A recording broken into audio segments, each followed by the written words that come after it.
Jambo na karibu wapendo wasikilizaji na watazamaji wa Kongo Post News. Tunawakaribisha tena katika taarifa yetu ya habari za mchana wa leo, ikiwa ni tarehe 1 mwezi wa 8 mwaka 2026. Ikiwa ni mara yako ya kwanza kufuatilia habari kupitia Kongo Post News, hakikisha una subscribe, like, comment na kushare, na kwa lugha nyingine tunasema unajiabone, una comment vile vile una partage. Tunawakaribisha katika taarifa yetu ya habari ili mjue nini kinachoendelea huko mashariki mwa Jamhuri ya Kidemokrasia ya Kongo, ila vile vile pembe zote za dunia. Karibu. Tuanze na habari kutoka mashariki mwa Jamhuri ya Kidemokrasia ya Kongo, katika mkoa wa Kivu Kusini, ambako jeshi la Jamhuri ya Kidemokrasia ya Kongo FARDC likishirikiana na wapiganaji wa Uzalendo limeendelea kudhibiti na kushikilia nafasi zake katika vijiji vya Kimete na Kibanja au Kabanja vilivyoko kwenye maeneo ya nyanda za juu za mkoa wa Kivu Kusini.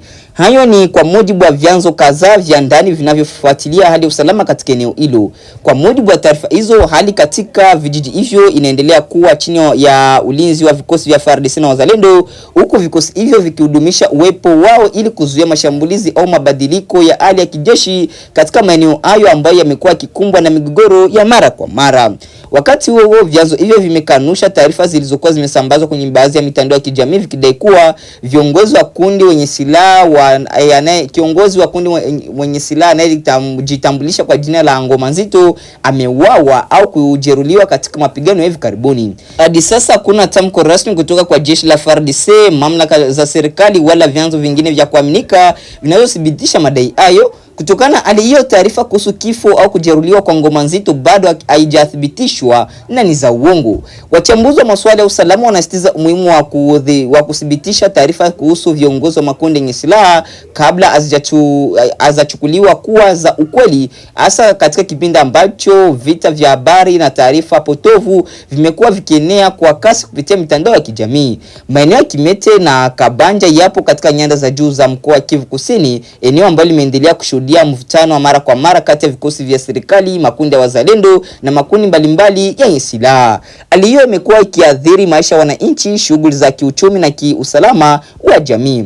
Kwa sasa taarifa zilizopo zinaonyesha kuwa FARDC na Wazalendo bado wanaendelea kushikilia nafasi zao katika vijiji hivyo, huku taarifa kuhusu hali ya Ngoma Nzito zikisalia kuwa ambayo hayajathibitishwa rasmi na ni za uongo. Tutazidi kufuatilia maendeleo ya tukio hili na tutakuletea taarifa mpya pindi zinavyoendelea kupatikana. Rais wa Burundi Evariste Ndayishimiye ametoa kauli mpya kuhusu hali ya usalama mashariki mwa Jamhuri ya Kidemokrasia ya Kongo, akijibu madai yanayohusu uwepo wa makundi ya FDLR na ushirikiano wake na vikosi vya Jamhuri ya Kidemokrasia ya Kongo.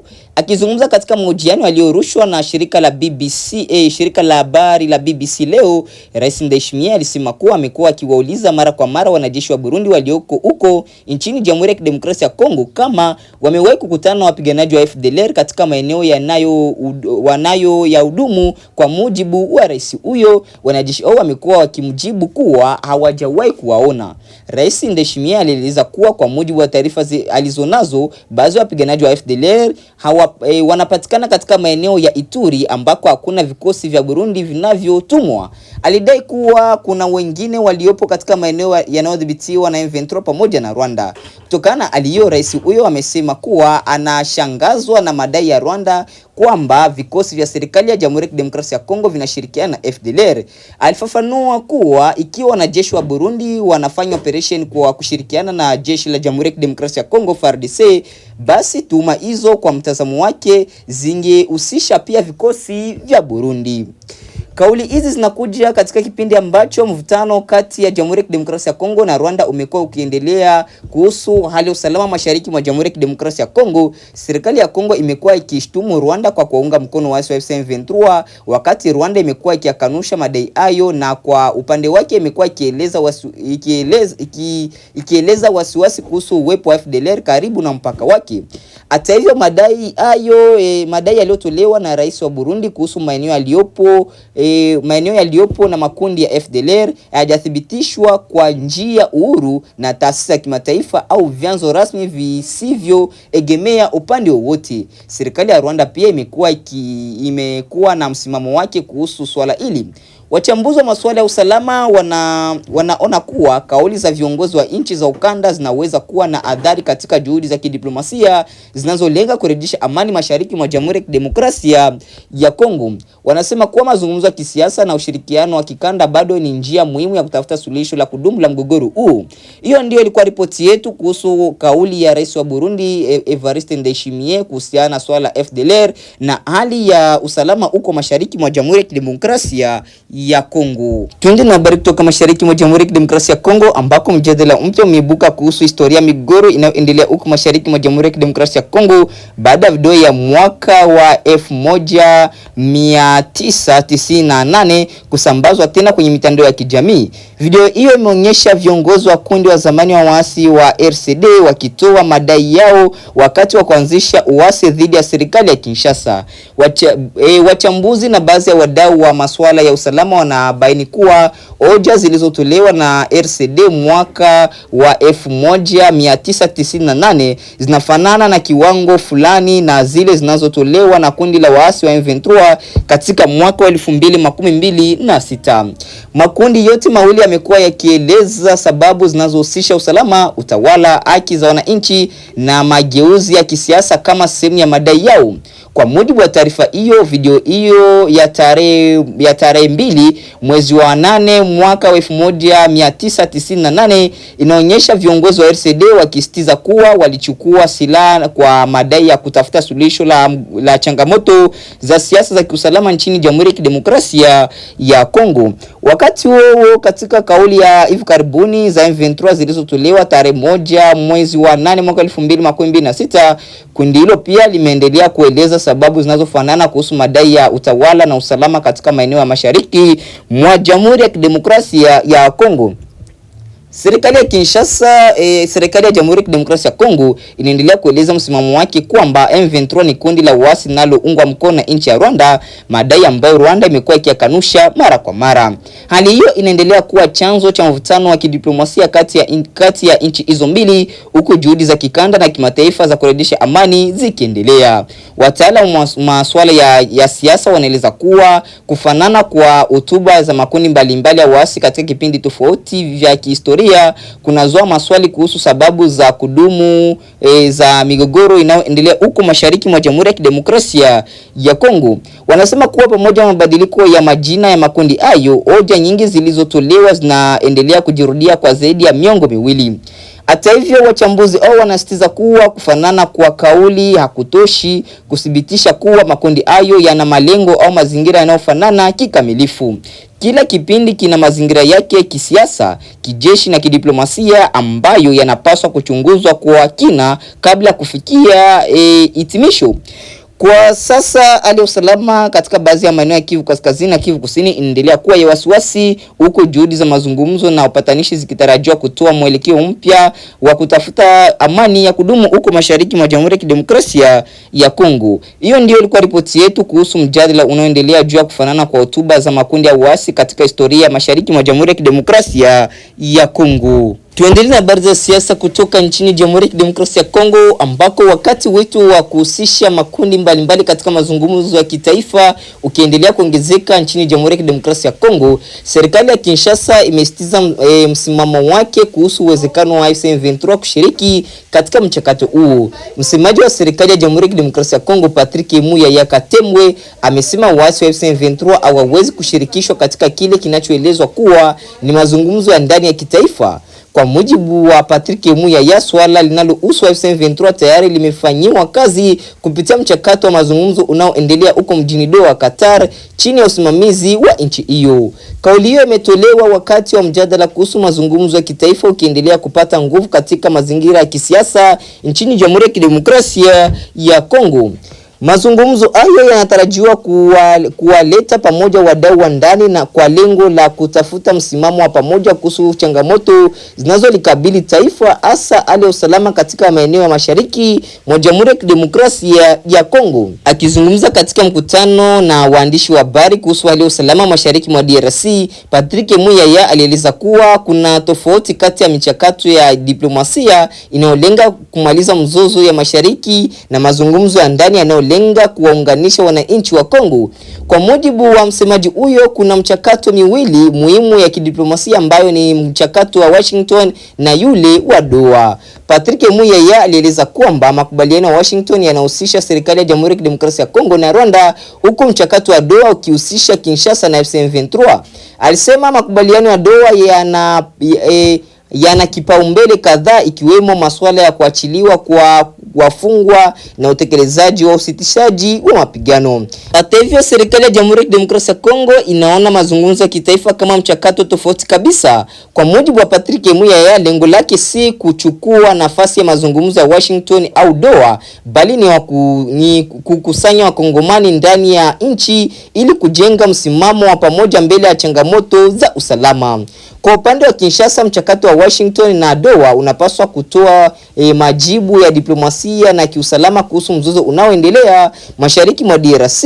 Wakati huo huo, mazungumzo ya kitaifa yanapaswa kulenga mshikamano wa ndani na kuhusisha nguvu mbalimbali za kisiasa na kijamii za Kongo. Msimamo huu wa serikali unakuja wakati wito wa mazungumzo yenye ushirikishwaji mpana ukiendelea kutolewa na wadau mbalimbali wa kisiasa na kijamii. Hata hivyo, swala kubwa linalobaki ni namna mazungumzo ya kitaifa yatakavyoweza kuchangia katika kutafuta suluhisho la kudumu na mgogoro unaoendelea mashariki mwa DRC bila kuingiliana na mchakato ya Washington na Doha. Kwa sasa serikali ya Kinshasa inaendelea kusisitiza kwamba M23 ina njia yake ya mazungumzo kupitia mchakato wa Doha, wakati mazungumzo ya kitaifa yanakusudiwa kuwa jukwaa la ndani unaowaunganisha wa Kongo katika kukabiliana na changamoto zinazolikabili taifa lao. Baada ya kusikiliza matangazo yetu kutoka sehemu mbalimbali mashariki mwa Jamhuri ya Kidemokrasia ya Kongo, mpendwa msikilizaji na mtazamaji, basi achani kuingia moja kwa moja na habari za kimataifa. Karibu. Mwaka 2021 maelfu ya wahamiaji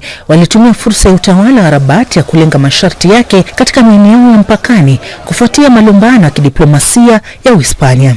Siku ya Alhamisi, serikali ya Italia ilipendekeza Uhispania kuondolewa kama wanachama wa Muungano wa Ulaya, hatua ambayo ilishurutisha Uhispania kumuita balozi wake nchini Italia kurejea nyumbani na kuushtumu utawala wa Roma kwa kutumia mzozo huo wa wahamiaji kujipa sifa ya kisiasa. Eneo la rasi ya Ceuta ni mkoa ambao una ukubwa wa kilomita 18 mraba na rasi nyingine ni Melilla, ndiyo maeneo ya pekee barani Ulaya ambayo yanapakana na bara la Afrika. Maelfu ya wahamiaji hao wamekuwa wakitembea katika barabara za mji huo huku wakishukuru maafisa wa polisi kwa kuwaruhusu kuingia. Serikali ya Morocco haijatoa tangazo lolote kuhusiana na hatua yake ya kuwaruhusu wahamiaji hao kutumia mipaka yake kuingia Ulaya. Mzozo mkubwa wa kidiplomasia ulibuka baada ya serikali ya Hispania kuamua kumruhusu kiongozi wa vuguvugu la Sahrawi linalotaka kujitenga na Morocco kuingia Hispania wakati alipokuwa akitafuta matibabu. Wapiganaji wa kundi hilo wamepambana na jeshi la Morocco kuhusu uhuru wa eneo la magharibi mwa jangwa la Sahara. Nao wanamgambo wa Hamas wanasema wamekubali kuweka chini silaha kabisa ikiwa Israeli itaondoa wanajeshi wake na kusitisha mashambulizi, lakini serikali ya Israeli bado haijathibitisha kama itaridhia makubaliano hayo. Hamas imesema silaha zake zitatunzwa na mamlaka mapya ya Palestina itakosimamia ukanda wa Gaza. Makubaliano hayo yalitangazwa na Rais wa Marekani Donald Trump, aliyesema kuwa chini ya makubaliano hayo Israeli itayaondoa majeshi yake kwa awamu kutoka Gaza. Phyllis Mwate na taarifa zaidi. Kuna taarifa za shambulio jipya la anga la Israel katika eneo la ukanda wa Gaza saa chache tu baada ya Rais wa Marekani Donald Trump kutangaza kuwa makubaliano yameafikiwa ya kuiondolea Hamas silaha, hatua ambayo pia itahakikisha wanajeshi wa Israel wanaondoka Gaza. Jeshi la Israel limeiambia BBC kwamba linafanya uchunguzi wa taarifa hizo. Kwa mujibu wa Wizara ya Afya ya Gaza inayosimamiwa na Hamas, Wapalestina wasiopungua 1168 wameuawa katika mashambulizi ya Israel tangu makubaliano ya kusitisha mapigano kati ya Israel na Hamas yaanze kutekelezwa Oktoba mwaka jana. Inshallah Mungu akipenda makubaliano yatafikiwa. Ni mara ngapi tumesikia wakisema kutakuwa na usitishaji wa mapigano, lakini mwisho wake hakuna kinachobadilika. Kila siku watu wanakufa, kila siku nyumba zinaharibiwa. Mungu akipenda watafikia makubaliano. Tumechoka. Ishatosha sasa. Idadi nusu ya watu wameondoka na nusu iliyobaki wamejeruhiwa vibaya au wanaishi kwenye mahema kama unavyoona hivi. Tazama uharibifu huu, hakuna uharibifu mkubwa kuliko huu. Tunamwomba Mungu yote yawe mema, lakini ahadi hizi wanazoendelea kutoa hazitimii kamwe. Kile wanapotangaza kuwa kutakuwa na usitishaji wa mapigano, watu hupata matumaini hata kama ni kwa kiwango kidogo, lakini mwisho wake hali hurudi kuwa mbaya tena. Sisi tunaoishi Khan Yunis tunaishi katikati ya vifusi na mawe. Milio ya risasi ni ya kutisha. Tumezungukwa na magofu. Watu wamejeruhiwa na wengine wameuawa. Watoto wanaishi kwa hofu kila wanaposikia milio ya risasi. Kila mtu hujilaza chini kujinusuru. Inshallah haluna. Mungu akipenda watatupatia suluhisho. Hamas itasalimisha silaha zake na Gaza itarejea jinsi ilivyokuwa kabla ya tarehe 7 Oktoba. Tunasikia taarifa za habari kuhusu usitishaji wa mapigano na mambo mengine mengi, lakini hali halisi ni tofauti. Ninaapa kwamba jana nilikuwa nikitembea na mtu mmoja barabarani, ndipo risasi zilizopigwa ovyo zikapiga nyumba iliyokuwa jirani yetu. Hamas sasa ina kiongozi mpya, Khalil al-Hayya. Anaonekana kuwa mwanasiasa mwenye uzoefu, na kundi hilo linaonekana kujaribu kujijenga upya kama vuguvugu la kisiasa zaidi, likitegemea mafundisho ya dini pamoja na huduma za kijamii na ustawi wa wananchi. Kwanza kabisa, Hamas sasa ina kiongozi mpya, Khalil al-Hayya. Nadhani kile ambacho Hamas imekuwa ikifanya ni kufuata zaidi mbinu za kijadi zilizokuwa zikitumiwa na kundi la Muslim Brotherhood. Muslim Brotherhood ni vuguvugu lililoanzishwa nchini Misri takriban karne moja iliyopita, na limekuwa likitumia mkakati unaojumuisha mafundisho ya dini pamoja na utoaji wa huduma za kijamii na ustawi. Kwa hiyo ninaona Hamas inajaribu kujijenga upya na hatimaye kujitambulisha zaidi kama harakati ya kisiasa. Waraka wa kurasa 4 wa mpango wa Rais Donald Trump ambao BBC imeuona unaeleza hatua za kuondolewa kwa silaha za Hamas na kuondoka kwa hatua kwa wanajeshi wa Israel, huku maafisa wa Marekani wakisema kila hatua itathibitishwa kabla ya kuendelea na hatua inayofuata. Phyllis Mwate, Dira ya Dunia, BBC. Ni matangazo ya Dira ya Dunia kutoka idhaa ya Kiswahili ya BBC. Taarifa kuu leo jioni, kundi la wanamgambo wa Hamas la kubali kuweka chini silaha. Uhispania imesema wahamiaji 40,000 kati ya 60,000 walioingia nchini humo wamerejea Morocco. Na katika mjadala hii leo tunaangazia ndoa za mitaala, faida zake na panda shuka zake. Hii ni BBC. Shukrani msikilizaji kwa kuendelea kuwa nasi katika matangazo haya ya Dira ya Dunia kutoka idhaa ya Kiswahili ya BBC, ukiwa nami Karorobi. Shirika la Umoja wa Mataifa la haki za binadamu limeshtumu serikali ya Uganda kwa kile kinachosema kuwa ni kuwakandamiza viongozi na wafuasi wa upinzani tangu kumalizika kwa uchaguzi mkuu nchini humo. Shirika hilo linaongeza kuwa makumi ya wanaharakati wa kutetea haki za binadamu wametoweka na kunyanyaswa tangu uchaguzi mkuu wa Januari. Serikali ya Uganda imekanusha madai hayo na kuyataja kama ya uongo. Shoaib Ibrahim ana ripoti kamili. Katika taarifa yake, mkuu wa shirika la Umoja wa Mataifa la haki za kibinadamu Volker Turk amesema hali ya haki za kibinadamu nchini Uganda imezorota tangu uchaguzi mkuu uliofanyika mwezi Januari mwaka huu. Turk amesema kwamba hali hiyo inaongezeka kutokana na kile anachokiita kudhoofika kwa utawala wa sheria, kuongezeka kwa ushiriki wa jeshi katika taasisi za kiraia na kupungua kwa mianya ya wananchi kushiriki kwa uhuru katika masuala ya umma. Ravina Shamdasani ni msemaji wa shirika hilo la Umoja wa Mataifa la kutetea haki za kibinadamu. Since the general elections on the 15th of January this year, tangu uchaguzi mkuu wa Januari tarehe 15 mwaka huu, tumepokea taarifa kwamba takriban viongozi na wafuasi 50 wa upinzani, wanaharakati 5 wa haki za binadamu na waandishi wa habari wamekumbwa na ukiukwaji wa haki za binadamu. Ukiukwaji huo unajumuisha matukio kama kutoweka, kufanyiwa mateso, pamoja na kukamatwa au kuzuiliwa kiholela kwa msingi ambayo haizingatii sheria za kimataifa kuhusu haki za binadamu, which do not comply with international human rights law. Hata hivyo, balozi wa Uganda katika Umoja wa Mataifa Adonia Ayebare kupitia mtandao wake wa X amekanusha madai hayo na kumwelezea Volker Turk kuwa, na hapa ni namnukuu, amepoteza uaminifu, mwisho wa kumnukuu. Balozi huyo pia amelishtumu shirika hilo kwa kile alichokiita kutoa taarifa za kupotosha kuhusu hali halisi nchini Uganda. Shirika hilo limeomba Uganda kuheshimu utawala wa sheria na kuzuia jeshi kuingilia shughuli za taasisi za kiraia. We call on the government to abide by its obligations under international human rights law. Tunatoa wito kwa serikali kutekeleza wajibu wake chini ya sheria za kimataifa za haki za binadamu, mkataba wa Afrika wa kuhusu haki za binadamu pamoja na katiba ya Uganda, ili kuhakikisha kuwepo kwa jamii yenye asasi za kiraia zilizo hai, ambapo kila mtu anaweza kutoa maoni yake kwa uhuru na kushiriki katika masuala ya umma bila hofu. And participate in public affairs. Taarifa ya shirika la Umoja wa Mataifa kuhusu hali ya haki za kibinadamu nchini Uganda inakuja wakati upinzani nchini humo ukiendelea kunyoshelea kidole cha lawama mamlaka kwa kile inachosema kuwalenga kupitia vyombo vya dola na kutunga sheria zinazomenya haki zao.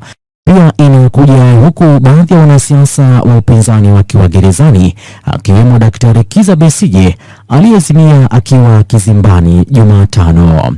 Shirika hilo limesema litaendelea kushirikiana na Uganda katika kuimarisha heshima kwa haki za kibinadamu.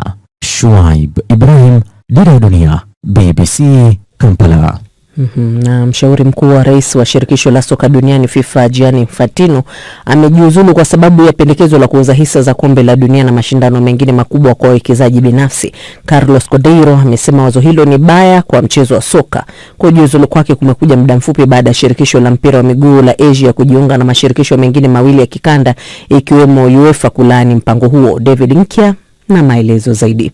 FIFA imelaumu taarifa zisizo sahihi kwa upinzani mkali dhidi ya mpango wake wa kuuza sehemu ya haki za kombe la dunia kwa wawekezaji binafsi. Imesema itaendelea kutafuta idhini kutoka kwa wanachama wake licha ya kupingwa kwa pendekezo hilo na mashirikisho soka ya Ulaya, Amerika ya Kaskazini na hivi karibuni zaidi bara la Asia. FIFA imesema itaendelea na mchakato wake wa mashauriano ili kuleta uwekezaji binafsi katika kombe la dunia na mashindano yake mengine kwa lengo la kukuza ufanisi zaidi. Shirikisho hilo la soka duniani lilitangaza Julai 28 kwamba linapanga kuanzisha kampuni tanzu yenye thamani ya dola bilioni